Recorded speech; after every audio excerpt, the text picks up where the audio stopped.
looks like me and my husband are renewing our vows. Well, speaking of which... Oh, yay! That is so much fun! I meet a lot of people who love their job, but I haven't seen one blush as big as a bride like Valerie Osecki. I love what I do. I can't wait to wake up and to just do what I do. And I'm so, really, honestly, I'm the luckiest person in the world. She's the owner of I Do Invitations and Announcements in Downingtown, where she helps countless couples finesse every line, liner, and detail of their big day down to the fine print. So all this I can do while they're here. And I can show them what it's going to look like. There's things that you can add, there's things you can take away and make it your own without spending a fortune. This was a black tie event at the Crystal Team Room. Gorgeous. They just had their first baby boy the other day. It's a legacy she continues to write after she took over for her father, who started his printing company in 1951. Since I was working at home, my parents would come over as often as possible and help. They would always argue over who would be the employee of the month. Did he ever have any critiques on your invitation? He loved every single one.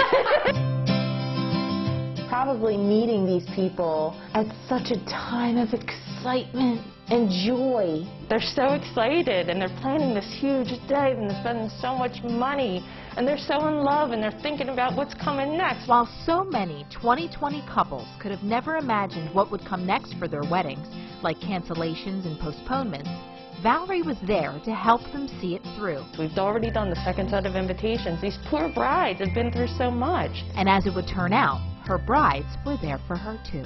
In September, a bride reached out to me, never heard of her, just sent me a message. Scheduled appointment, December 10th. December 9th, my dad went into the hospital. So he's in the hospital, 90 years old with COVID. I said, I just don't know if I'm going to be able to keep this appointment or not. Turns out, she's a Paley nurse. And guess whose nurse she was? My dad's. It's not a coincidence. So without my mom being there and being his eyes and ears, it was nice to have somebody there with him.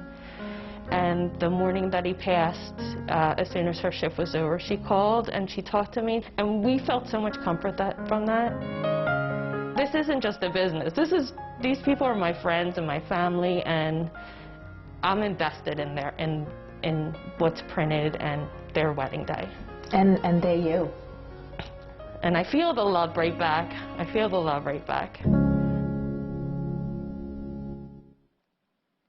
This story gets me every time because COVID really has been so heartbreaking. But in every one of these stories, what I have seen are people coming together even when you can't or you couldn't, right? Like, we're getting there slowly but surely, thankfully. But what I've seen every single time with one of these stories, that when we focus on these small business stories, is that the community raises each other up and we need each other. And it's been so amazing to see so much love. Valerie loves what she does, and her brides appreciate it. They feel that, and they love her right back. So although, again, this story was also heartbreaking because there was loss, I also felt that it was so heartwarming because it gave us hope and love that would continue.